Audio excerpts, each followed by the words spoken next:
मग तू आता कायम अशीच राहणार आहेस?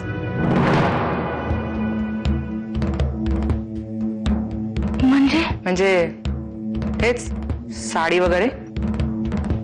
तुला हवा असेल तर मी आत्याच्याशी बोलून घेते तसं, म्हणजे मांडवली करून घेते, ऍटलीस्ट पंजाबी वगैरे घालायची परमिशन. नको, उगीच माझ्यामुळे रीत नको मोडायला. छायला लग्न झाल्यानंतर भल्या भल्यांची विकेट पडते यार. पण तरीही मी ओरडून ओरडून सांगणार की त्या मोलकर्णीचं लग्न ही जितकी दिसते तितकी सहज घडलेली घटना नव्हती. हे सगळं ठरवलेलं होतं. बरोबर आहे तुझं. मी तुझ्या मताशी सहमत आहे. All it was planned.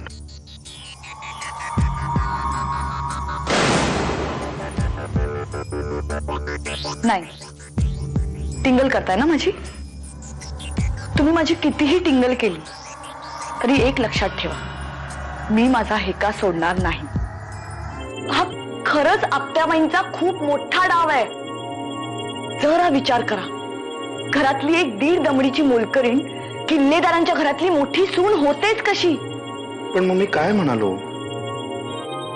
तुम्ही मला सपोर्ट करा अथवा करू नका, पण मी मात्र सगळ्यांना पुरून उरेन. नरसिंह भाऊजी कसे आहेत? कसे आहेत म्हणजे? कसे म्हणजे वागा बोलायला कसे आहेत? माझी तर अजून पण हिंमत नाही होत त्यांच्या समोर जाऊन काय बोलायची. हा नाही ना, हो तेच बरं आहे. त्यांच्या ओळखीत जवळ जवळ करायचं नाही. जितकं लांब राहता येईल ना तितकं लांब राहायचं. का? तुझ्या नवऱ्याला सोनं लागले? काय बोललास? मी म्हणाले तुझ्या नवऱ्याला सोनं लागलंय का? जा जाऊन झोप तुझ्या खोलीत, बघू किती शूर आहेस ते. खरंच जाऊ का? आता मग मी काय खोटं सांगतेय का? जा ना बाई, जा खोलीत झोप.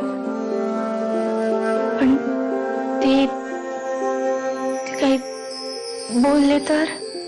आता नवरा आहे ना तुझा, जा जा, चल जा तुझ्या खोलीत.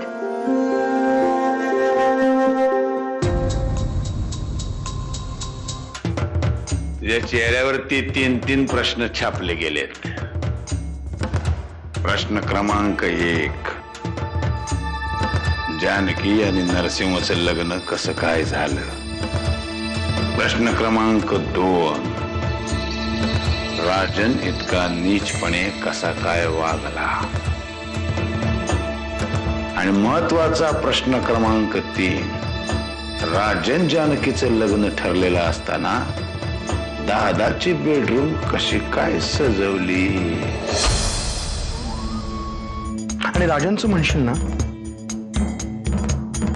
तो अजिबात नीचपणे वागलेला नाहीये. त्याचं माझं फोनवर बोलणं झालं होतं. तो मंडपात पोचणार होता, पण काय रे, तुला काही प्रॉब्लेम आहे?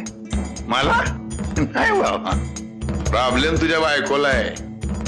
या विषयावरनं 1 तासभर डोकं खाल्लंय तिने माझं. तुझं पण खाल्लं असणार म्हणा. आतापर्यंतचं आयुष्य अशा प्रकारचे मॅटर सेटल करण्यातच घालवलेले. सांगा तरी असं कुठलं मोठं घबाड तुमच्या हातात लागलंय?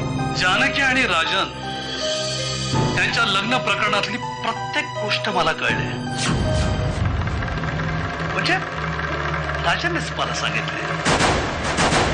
महाराष्ट्राच्या भावी मुख्यमंत्र्याचं हे नवीन रूप महाराष्ट्राला इथं नवीनच असेल नाही?